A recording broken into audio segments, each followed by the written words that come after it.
Imagine living in a medieval town where animals could be accused of crimes, brought before a court, and even sentenced as if they were human beings.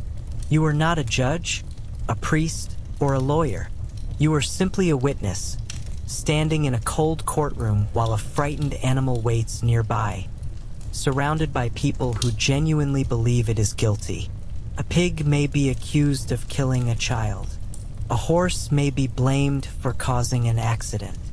A swarm of insects may be declared responsible for destroying an entire harvest. To modernize, it sounds impossible, but to the people around you, these strange trials can be deadly serious. Your task is to describe what you saw, repeat what others told you, and somehow make sense of a world where animals can become criminals. You watch priests pray, officials argue, crowds whisper, and judges announce punishments for creatures that cannot understand a single word being spoken against them. Sometimes the animal is imprisoned. Sometimes it is publicly executed. Sometimes an entire group of creatures is ordered to leave a village. And when the trial is finally over, you are left wondering how anyone could have believed that justice had truly been served. This is the strange and miserable life of a medieval animal trial witness. The morning began like any other in the medieval town, with church bells echoing between the stone buildings and merchants slowly preparing their stalls. You were on your way toward the market when you noticed something unusual. A crowd had gathered near the town square. People were whispering, pointing, and trying to see what was happening in the middle of the street. At first, you assumed there had been a fight or perhaps a thief had been caught. Then you pushed your way closer and saw something you never expected. An animal standing in the center of the crowd, surrounded by guards. It was frightened and confused, pulling against a rope tied around its body. Nobody seemed interested in calming it. Instead, the people were talking about what it had supposedly done. A serious crime had been committed, and somehow this animal had become the accused. You had heard strange stories before. In medieval towns, people sometimes believed that animals could be responsible for terrible events. If a pig injured a child, if a horse caused someone's death, or if another creature was believed to have deliberately caused harm, the animal could become the center of an investigation. But seeing it happen in front of you was different. The crowd treated the situation with complete seriousness. A local official stood nearby, speaking with several men who claimed they had witnessed the incident. You were asked what you had seen. You explained that you had been nearby, but you had not witnessed the entire event. That should have been the end of your involvement. Instead, your words became part of the case. Someone repeated what you had said. Another person added their own version, and soon you found yourself standing among people discussing whether the animal was guilty. You began to realize that being a witness was not as simple as telling the truth and going home. In a medieval court, your testimony could influence what happened next. The animal could be confined, punished, or even sentenced to death. The people around you did not see the creature as incapable of understanding the accusation.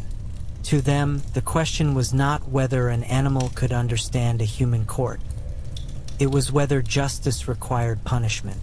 The animal itself seemed completely unaware of the strange ceremony unfolding around it. It pulled against the rope, looked toward the crowd, and made a desperate attempt to move away. Some people laughed nervously. Others looked angry. You felt uncomfortable. There was something deeply strange about watching frightened villagers demand justice from a creature that could not understand a single word being spoken.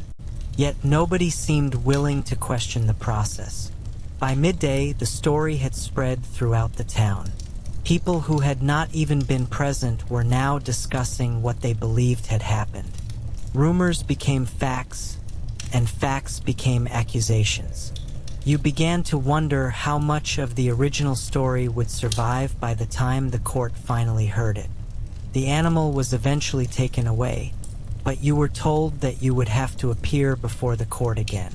You walked home through the crowded streets with an uneasy feeling. Until that morning, you had never imagined that simply seeing something could place you inside a legal case involving an animal. But now your name had been recorded, your words had been remembered, and your role had begun. You were no longer just another person in the crowd. You were a witness. And in a world where animals could become criminals, that could be a far more miserable position than you had ever imagined. The following morning, you discovered that the story had already changed. As you walked toward the market, you heard people discussing the animal from the previous day. But now the details were different. One man claimed that the creature had attacked deliberately. Another insisted that it had been violent for several days. A woman said she had heard that the animal had been seen near the scene before the incident. None of these people had been there when it happened, yet they spoke with complete confidence. You began to understand how quickly rumors could become accepted as truth in a medieval town. By the time you reached the square, the animal had been taken away and placed somewhere under guard. You were told that the court would soon hear the case. A local official approached you and reminded you that your testimony would be important. He wanted you to describe exactly what you had seen. You nodded, but you were already worried. You knew what you had actually witnessed, and it was much less dramatic than the story spreading through the streets. You had seen the animal near the scene. You had heard shouting. You had seen people running. But you had not seen every moment of the incident. That distinction mattered to you. It did not seem to matter to everyone else. At the courthouse, several witnesses were already waiting. Some were frightened. Others seemed eager to speak. You stood quietly while the officials gathered their information. One man described the animal as dangerous and aggressive. Another claimed that it had behaved strangely before the incident. Someone else suggested that the creature must have known what it was doing. You listened in disbelief. Nobody could ask the animal what had happened. Nobody could explain its intentions. Yet the court was slowly building a story around it. Eventually, you were called forward. You stood before the officials and tried to speak carefully. You described what you had seen without adding anything. You explained where you had been standing, what you heard, and what happened afterward. The officials asked several questions, some of them repeated in different ways. They wanted details. They wanted certainty. But your memory was not perfect. You could not tell them exactly what had happened in the moments you had not seen. Every time you said, "I do not know," the room became quieter. You began to feel that uncertainty itself might make you suspicious. After your testimony, another witness stepped forward and gave a much more dramatic account. According to him, the animal had behaved deliberately and had shown obvious aggression. People murmured in agreement. You looked around the room and realized that the court was not simply trying to discover what had happened. It was trying to decide what story everyone was willing to believe. Outside, the crowd waited impatiently for news. Some wanted punishment. Others simply wanted to see what would happen. The animal remained hidden from view, but its fate was being discussed by people who knew almost nothing about its thoughts or intentions. When the hearing ended, you left the courthouse feeling more exhausted than you expected. You had told the truth, but you were no longer certain that the truth would matter. As you walked through the market, you heard someone repeating part of your testimony. Already, your words were being changed. A statement that had sounded cautious inside the courtroom had become something much stronger outside. You realized that once your words entered the mouths of other people, you could no longer control them. and the trial had not even reached its most serious stage yet. By the third day, the strange case had become the most talked about event in the town. People arrived from nearby villages simply to hear what would happen. The courthouse was too small for the crowd, so villagers gathered outside the doors, whispering and arguing while officials tried to keep order. You had hoped that your involvement would end after your first testimony, but another message arrived at your home before sunrise. You were required to appear again. As you walked toward the courthouse, you could already hear the crowd. Some people were demanding punishment. Others were laughing at the absurdity of the situation. But inside the courtroom, nobody was laughing. The officials treated the case with complete seriousness. The accused animal had been brought into a separate area, guarded by several men. It was restless and frightened, reacting to the unfamiliar surroundings and the noise of the crowd. You could not help wondering what it thought was happening. To the animal, there was no crime, no court, and no accusation. There were only strange people, ropes, shouting, and unfamiliar smells. Yet everyone around you behaved as if the creature understood exactly what was happening. The hearing began with the accusations being read aloud. The official described the incident in formal language, explaining what the animal was believed to have done. Every detail sounded more serious when spoken inside the courtroom. You listened carefully and noticed that some parts of the story were already different from what you had originally witnessed. Events had been rearranged. Small details had become important. Uncertainty had disappeared. The story now sounded complete, even though nobody had truly seen everything. One witness was questioned about the animal's behavior before the incident. He claimed that it had seemed unusually aggressive. Another person said that the creature had been difficult to control. Someone else suggested that its owner had failed to restrain it properly. Each statement added another piece to the accusation. You began to understand that the animal was not the only one being judged. The owner was also under suspicion. If the animal was considered dangerous, then perhaps the owner had been irresponsible. If the owner had been careless, perhaps the entire community believed punishment was necessary. You were called forward once again. The official asked whether you agreed with the other witnesses. You carefully explained that you could only speak about what you had personally seen. The official frowned. He asked whether you believed the animal had acted intentionally. You hesitated. How could you possibly know? You had never spoken to the creature. You had never understood its intentions. You finally answered that you could not say. A murmur moved through the courtroom. Some people looked disappointed. Others looked at you as though your uncertainty made you suspicious. You realized that the safest answer was not necessarily the answer people wanted. Outside, the crowd grew louder as the hearing continued. Every few minutes, someone tried to look through the doorway to see the animal. The guards kept them back. When the creature finally made a loud noise from the room where it was being held, the entire courtroom fell silent. Some people interpreted the sound as aggression. Others saw it as fear. You saw something much simpler. The animal was terrified. But your interpretation was only one opinion in a room full of people who had already decided what they wanted to believe. By the end of the hearing, the officials announced that a final decision would be made soon. The crowd reacted immediately. Some cheered. Others began arguing. You left the courthouse feeling strangely empty. You had entered the case as an ordinary witness, believing that telling the truth would be enough. Now you were beginning to understand how dangerous a courtroom could become when fear, rumor, and belief were stronger than evidence. And somewhere nearby, the accused animal was still waiting, completely unaware that its fate had already begun to slip out of its own control.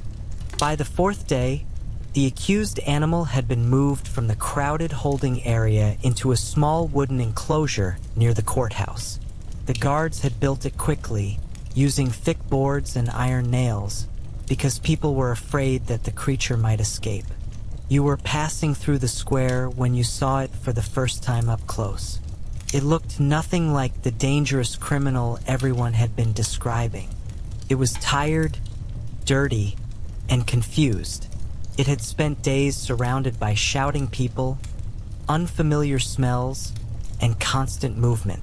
Whenever someone came near the enclosure, it backed away. Children gathered around the wooden walls, trying to see through the gaps, while adults stood behind them and discussed what punishment would be appropriate. You stopped for a moment and watched. The whole scene felt wrong. The creature did not understand why it had been imprisoned. It did not understand the words being spoken about it. It only knew that it was trapped. A guard noticed you and told you that the court would soon require another statement. He said that several people believed you had seen enough to confirm the animal's guilt. You immediately corrected him. You had never said that. You had only described what you witnessed. But the guard shrugged and told you that the officials would decide what your testimony meant.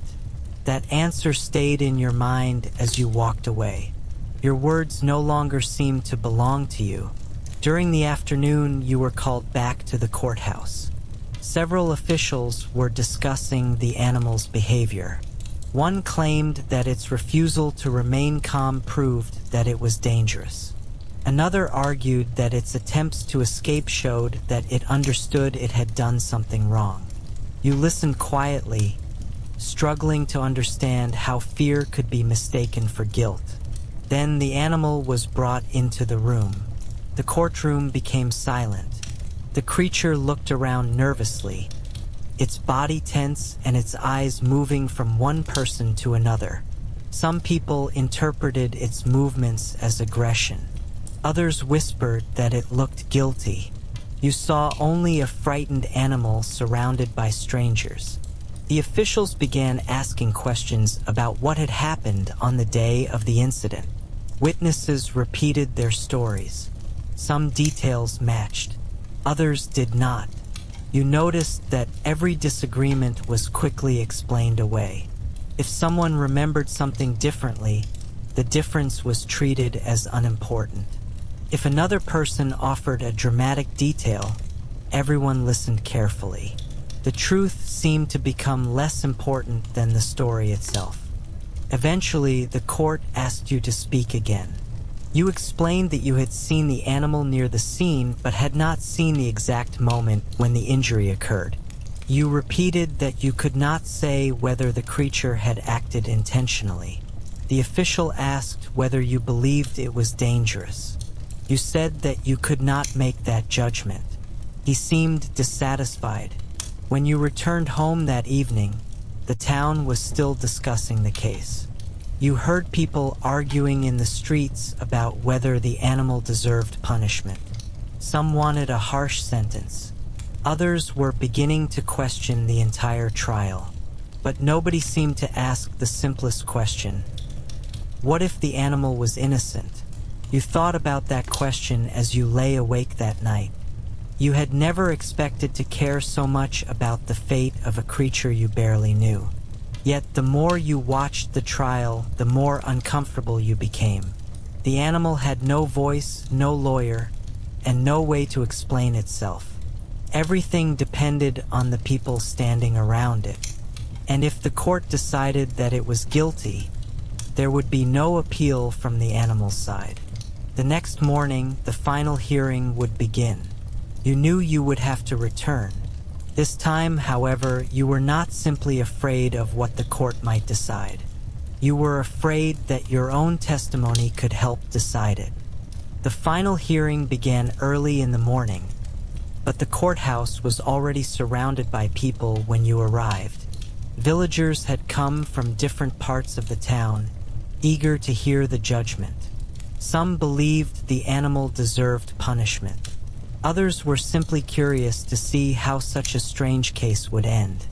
You entered the courtroom and immediately noticed how serious everyone looked. The officials sat at the front, the witnesses stood along the walls, and the accused animal was brought into the room once again. It seemed even more exhausted than before. Its movements were slow, and it kept looking toward the door as though it wanted to escape. The hearing began with the accusations being read aloud. You listened as the official described the incident in great detail. The story sounded certain now, even though you knew that many parts had never been witnessed clearly. According to the accusation, the animal had caused the incident through deliberate and dangerous behavior. The owner was questioned as well. He looked frightened and ashamed, repeatedly explaining that he had never expected anything like this to happen. Then the witnesses were called one by one. Each person repeated what they remembered. Some spoke confidently. Others admitted that they had only heard parts of the story from someone else. You began to notice how little direct evidence actually existed. Yet every statement seemed to strengthen the accusation. Eventually, your name was called. You stepped forward and stood before the court once again. The room became quiet. The official asked you to repeat what you had seen on the day of the incident. You described everything honestly. You explained where you had been standing, what sounds you had heard, and what you saw afterward. Then came the question you had been expecting. Did you believe the animal was guilty? You looked toward the creature. It was standing quietly beside the guards, completely unaware of the meaning behind the question. You could have given the answer the court seemed to want. You could have said yes and returned home knowing that your testimony supported the punishment. Instead, you said that you did not know. You had not seen enough to declare the animal guilty. A long silence followed. The official questioned you again, asking whether you were certain. You repeated yourself. You could only speak about what you had witnessed, nothing more. For a moment, you wondered whether your honesty had placed you in danger. The court had already formed its opinion, and your uncertainty was becoming an inconvenience. After you stepped away, another witness was called. He gave a much stronger accusation than yours. The crowd reacted immediately. Some people nodded. Others whispered that the animal deserved to be punished. You watched the officials exchange quiet words. Finally, the judge announced that the court had reached its decision. The animal was declared responsible for the incident. The room erupted with noise. Some people cheered. Others began arguing. The owner lowered his head, while the animal simply stood there, confused by the shouting around it. You felt strangely empty. You had hoped that your uncertainty might matter. Instead, the decision had already been made. The guards took the animal away while the crowd slowly followed. You remained in the courtroom for a moment, listening to the noise disappear down the street. You knew what would happen next. The punishment would be carried out publicly, because the authorities wanted everyone to understand that the law had been enforced. As you walked outside, you saw people gathering in the square. The animal was being taken toward the place where its sentence would be carried out. You followed at a distance, unable to stop yourself. The strangest trial you had ever witnessed was coming to an end, and for the first time, you wondered whether being a witness had made you part of the injustice rather than a simple observer. The crowd moved slowly toward the town square, following the guards and the accused animal. You stayed near the back, trying to avoid the attention of the people who had heard you testify. Everyone seemed to know what was about to happen. The mood was strangely mixed. Some people whispered excitedly, while others remained silent. A few had brought their children, treating the event almost like a public spectacle.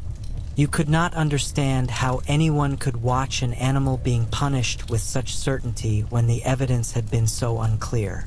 In the center of the square, the officials had prepared the place where the sentence would be carried out. The animal was brought forward and restrained.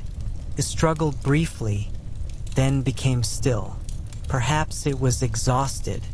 Perhaps it had simply stopped trying to understand the people around it. The judge read the decision once more, explaining that the punishment had been ordered because the animal was considered responsible for the incident. The words sounded formal and important, but they could not change the strange reality in front of you. An animal stood there while humans discussed its guilt as though it could understand the charges. You looked around the crowd. Some people appeared satisfied. They believed justice had been done. Others looked uncomfortable but said nothing. Nobody wanted to challenge the court after the decision had been announced. You remembered your own testimony. You had said that you did not know whether the animal was guilty. Yet somehow your words had become part of the same process that now stood before you. The executioner approached. The animal reacted immediately, pulling against its restraints. The crowd became quiet. You felt your stomach tighten. For a moment, you thought about leaving. You could turn around and walk away. You did not have to watch, but your feet remained where they were.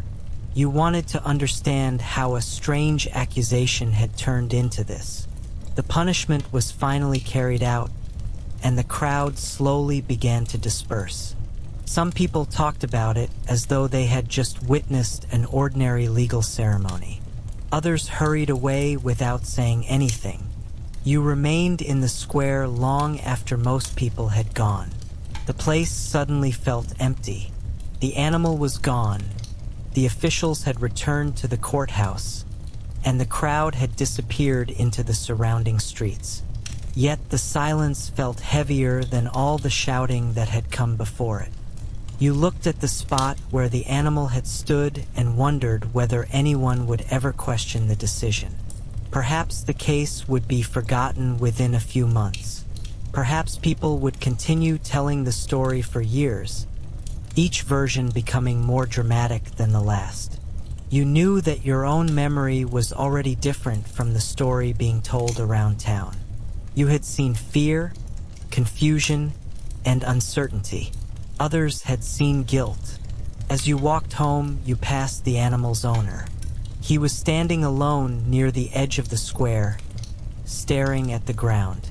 You wanted to say something, but there were no words that could make the situation better. Eventually, you continued walking. That evening, you could not sleep. The events of the day kept returning to your mind. You thought about the courtroom, the witnesses, the crowd, and the frightened animal. Most of all, you thought about how easily a story could become a punishment once enough people believed it. You had always assumed that a court existed to discover the truth. Now you understood that courts were made of people, and people could be frightened, mistaken, emotional, or eager to believe what others believed. The next morning, however, another rumor began spreading through the town. There had been another incident. Another animal had supposedly caused harm. And once again, people were asking who had seen it happen.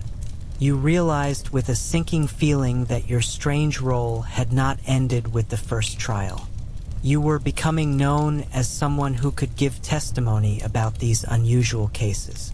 The animal might have been punished, but the trials were only beginning. And you were about to discover that some accusations could involve far more than a single creature. The second case began only a few days after the first, and this time the accused creature was not a large farm animal. It was a small group of animals that had been blamed for destroying part of a farmer's crops.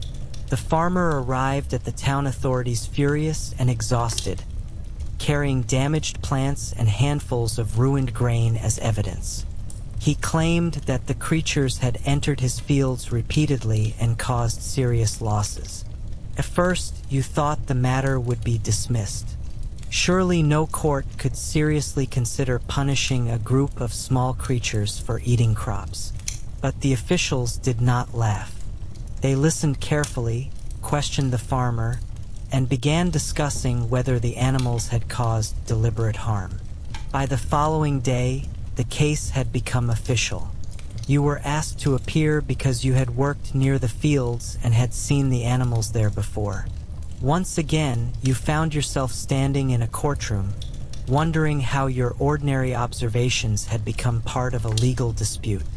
The farmer insisted that the animals had ruined everything he had worked for. He spoke about lost food, unpaid debts, and the possibility that his family would struggle through the coming months. You understood his anger. A failed harvest could be devastating, but you also knew that the creatures had not understood what they were doing. They had simply been feeding. When you were asked what you had seen, you explained that the animals had been in the fields, but you could not say whether they had entered intentionally or whether they were simply following food. The official looked dissatisfied again. He wanted a clear answer. Was the farmer's claim true? Had the animals caused the damage? You said yes, they had caused some of it. But whether they were guilty in the human sense was another question entirely. The courtroom became divided. Some people believed the animals should be driven away. Others argued that the farmer had suffered real damage and deserved compensation. A priest suggested that the situation should be treated carefully because the creatures were part of God's creation. The officials debated what kind of punishment could even be imposed. Nobody seemed certain. Unlike the previous case, there was no single animal that could be placed in front of the court. There were too many creatures, too small and too numerous to control. Eventually, the officials announced that a formal order would be prepared against them. You were shocked. The court was essentially preparing to condemn creatures that could never appear before it in the same way as a human defendant. When the announcement became public, people gathered in the square to discuss it. Some laughed at the absurdity. Others believed it was completely reasonable. The farmer seemed satisfied that someone was finally taking his losses seriously. You, however, could not stop thinking about the previous trial.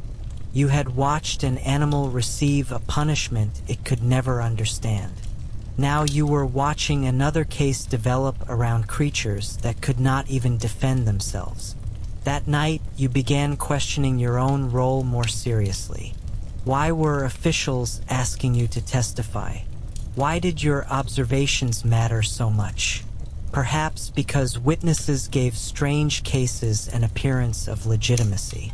Without people like you, the accusations were only rumors. With your testimony, they became something that could be written down, discussed, and judged. You realized that this was the most uncomfortable part of being a witness. You did not create the accusation, but your words could help turn it into law. The next hearing was scheduled for several days later. Until then, the animals would remain a problem the authorities believed they needed to solve. You returned home with the same uneasy feeling you had experienced after the first trial. Only this time, you were beginning to understand that the real danger was not the animals.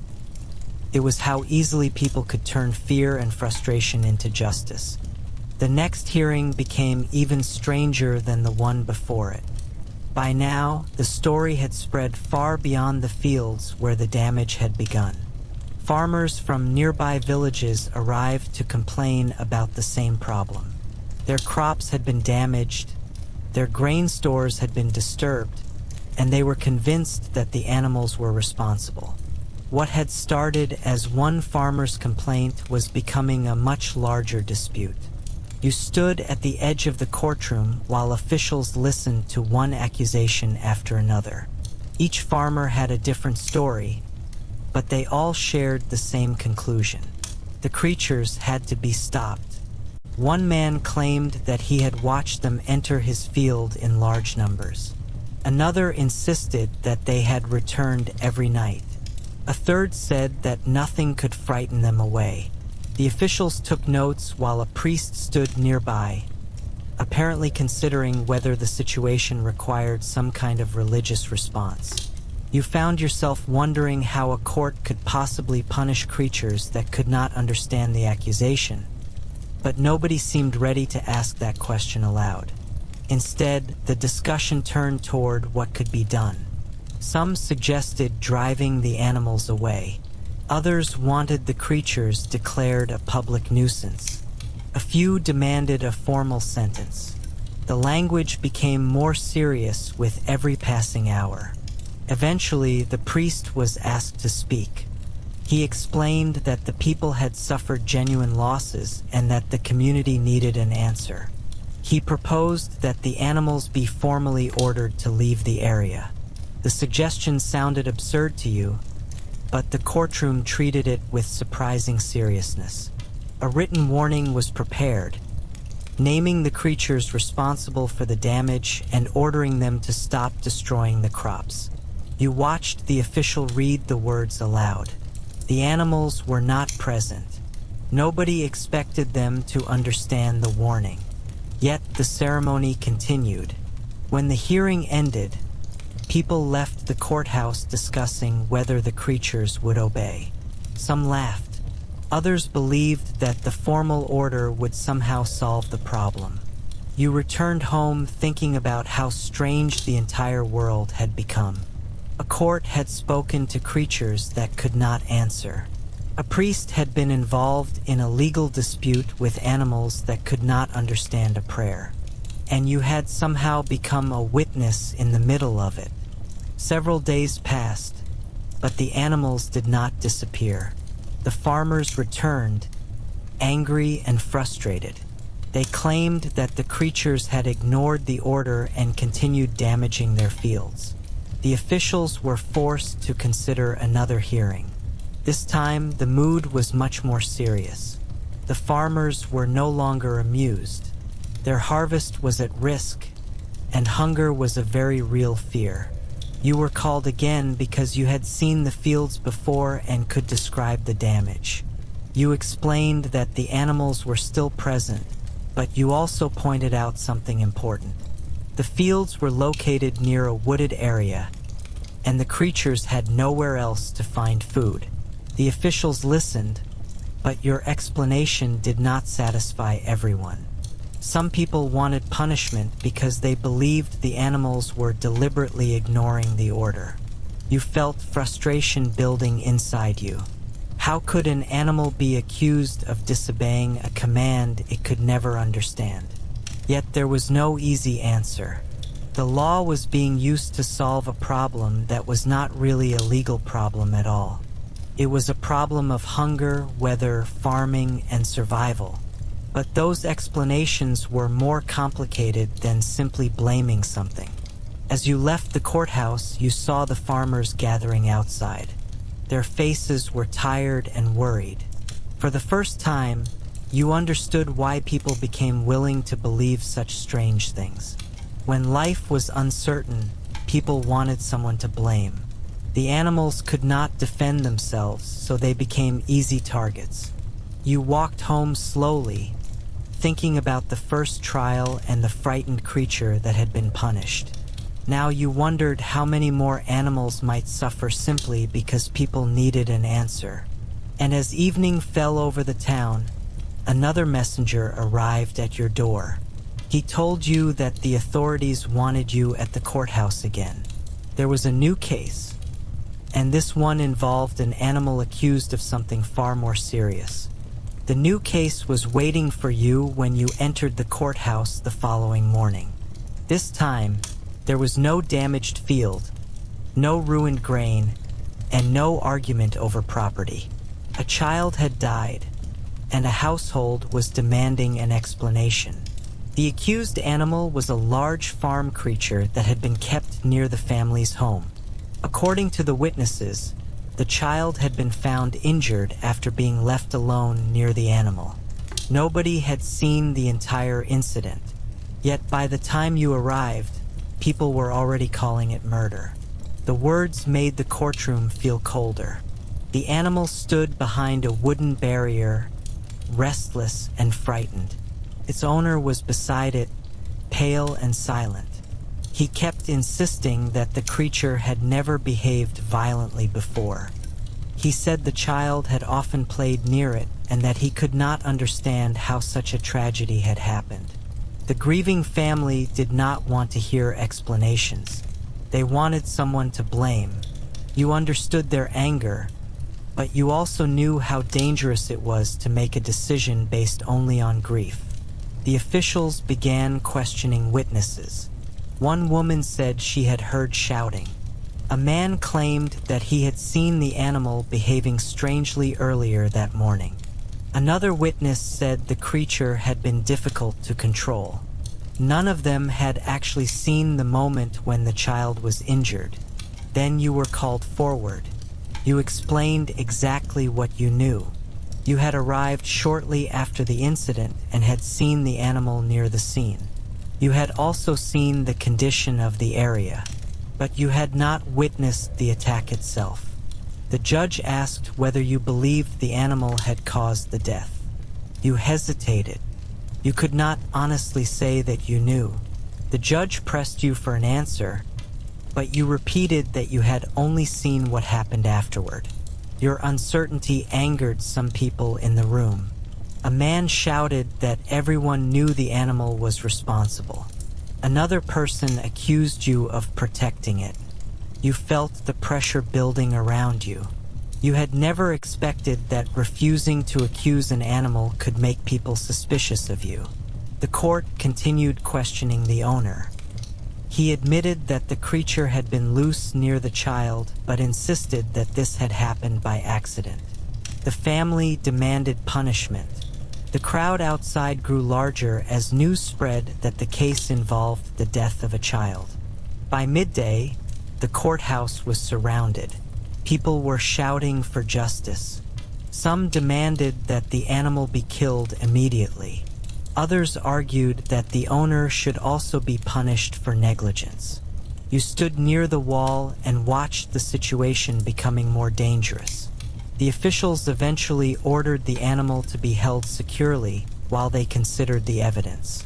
You were told that another hearing would take place before any final decision. But outside, the crowd did not want to wait. They believed they already knew the truth.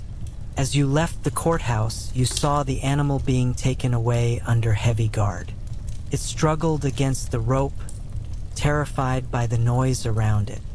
You remembered the first trial and the creature that had already been punished.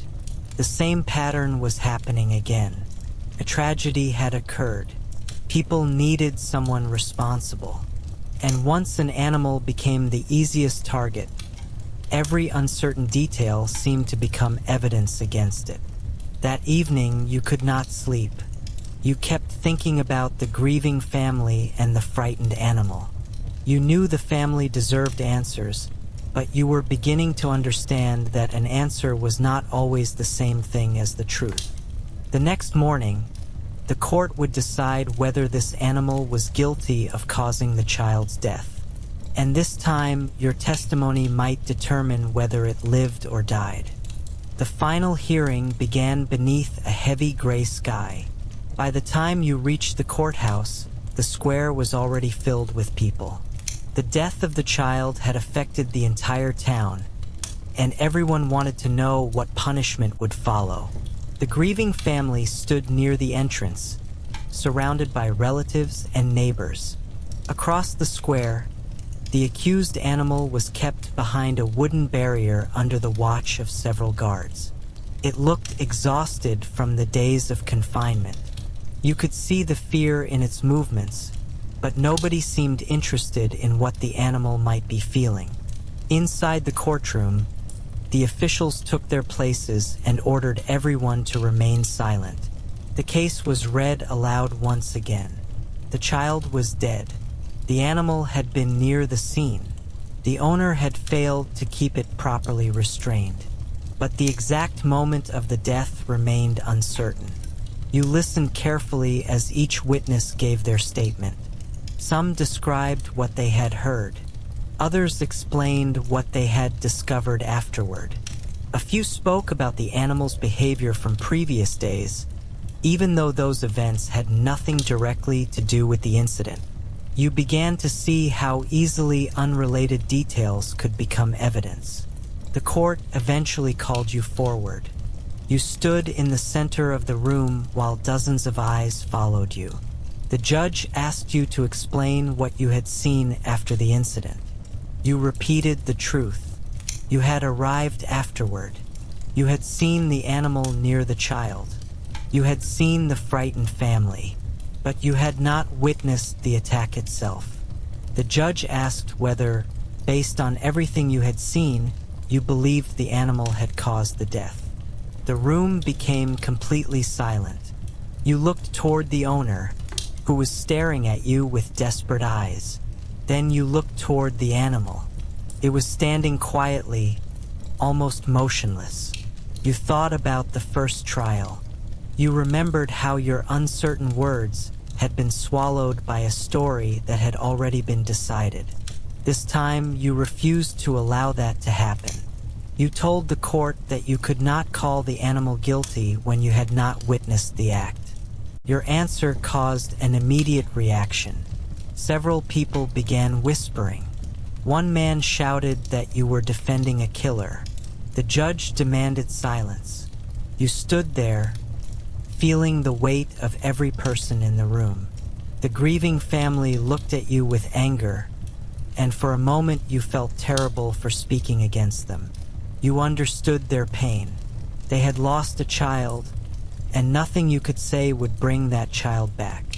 But pain did not make an accusation true. The officials continued debating. Some believed the circumstances were enough to justify punishment. Others questioned whether the evidence was strong enough. The owner pleaded for mercy. He admitted that he should have been more careful, but he insisted that the animal had never intentionally harmed anyone. After a long discussion, the court finally announced its decision. The animal would be punished because the officials believed it was responsible for the death. You felt a deep disappointment, but there was something different this time. Your testimony had at least been recorded honestly. You had refused to say something you did not know to be true. As the guards led the animal away, the crowd followed. You remained behind for a moment, listening to the noise outside. You realized that the court had not truly answered the most important question. It had only chosen what to do next. The difference was small, but you could feel it. Justice was supposed to discover the truth. Yet sometimes, when people were frightened and grieving, they simply wanted an ending. Outside, the bells began ringing, and the crowd slowly moved toward the square. You knew another public punishment was about to take place. This time, however, you did not follow immediately.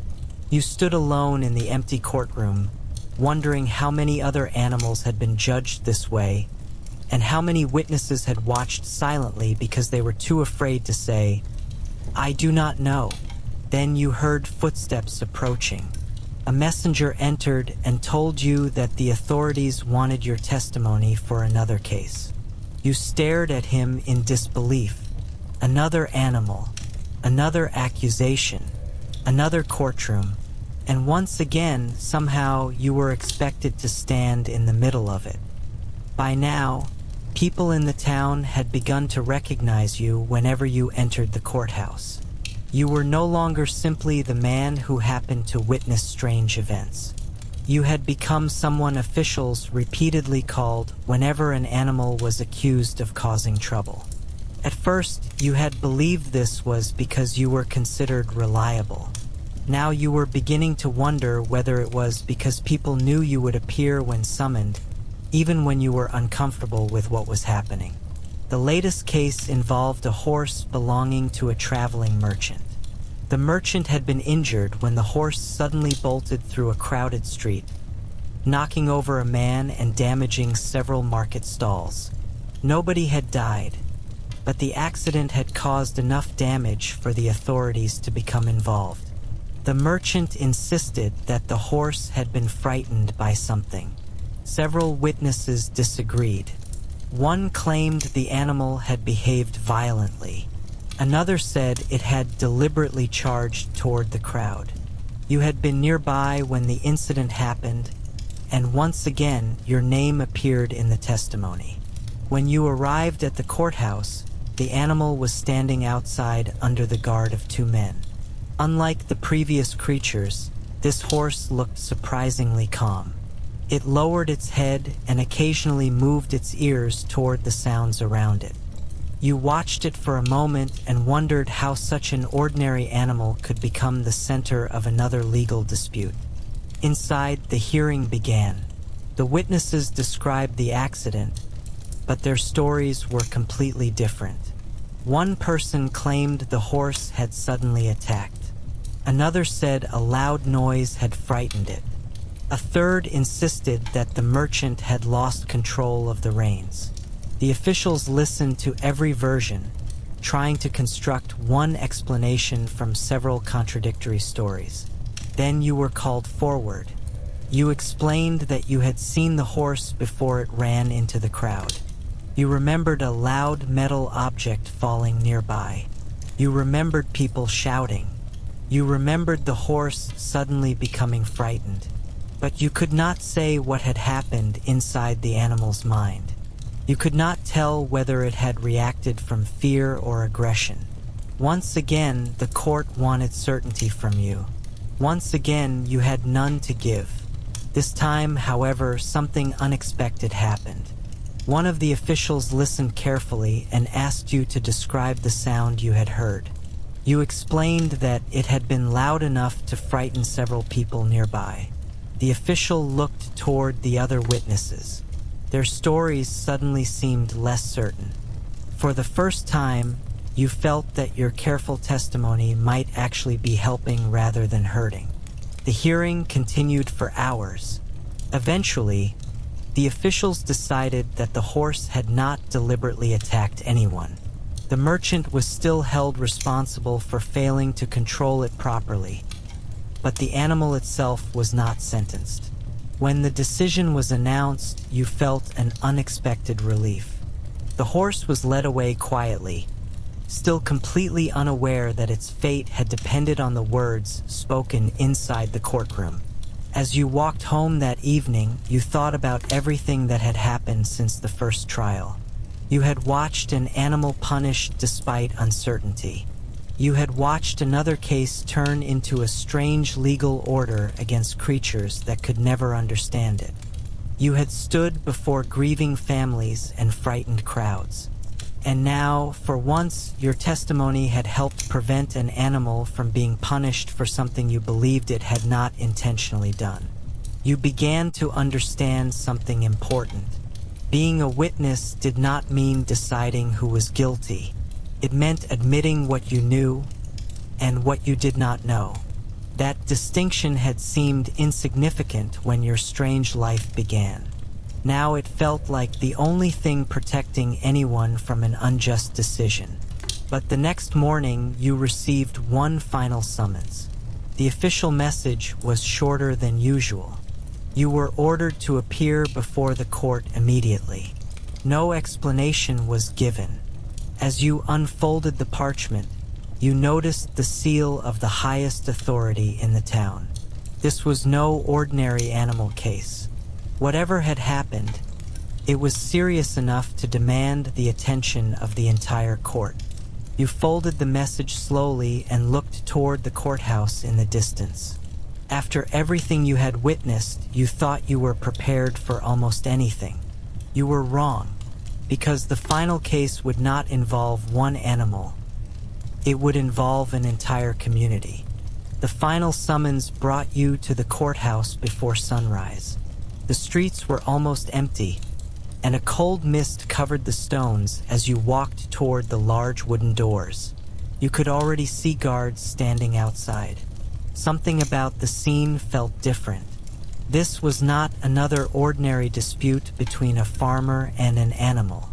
People from several villages had been called to appear, and even local officials seemed nervous. When you entered the courtroom, you discovered the reason. A large number of animals had been blamed for a terrible disaster that had struck the surrounding countryside. Crops had failed, livestock had become sick, and people were beginning to fear that something was terribly wrong. There was no single creature to blame this time. Instead, people had begun accusing groups of animals and insects of bringing destruction upon the land. The court had been asked to determine whether they were responsible and what should be done. You stood silently as the witnesses described ruined fields, dead livestock, strange behavior, and unexplained events. Some spoke with certainty. Others admitted that they had no idea what had caused the disaster. But fear had already filled the room. People wanted an explanation. They wanted someone to blame. The officials questioned you about everything you had seen over the previous months. You remembered the first animal trial. You remembered the frightened creature behind the wooden barrier. You remembered the crowds demanding punishment. You remembered how rumors had become evidence and how uncertainty had been treated as weakness. This time, you knew exactly what you had to say. You told the court that animals could cause damage without understanding that they were doing anything wrong. You explained that you had seen frightened creatures running from crowds, reacting to noise, searching for food, and simply behaving according to their nature. You said that people often interpreted those actions as deliberate because they wanted to believe there was a reason behind every tragedy. The courtroom became completely silent. You continued speaking. You admitted that animals could be dangerous. You admitted that they could destroy crops, injure people, and cause accidents. But you argued that causing harm was not automatically the same as committing a crime. For the first time since your strange career as a witness began, nobody interrupted you. The officials listened. Some looked uncomfortable. Others appeared thoughtful.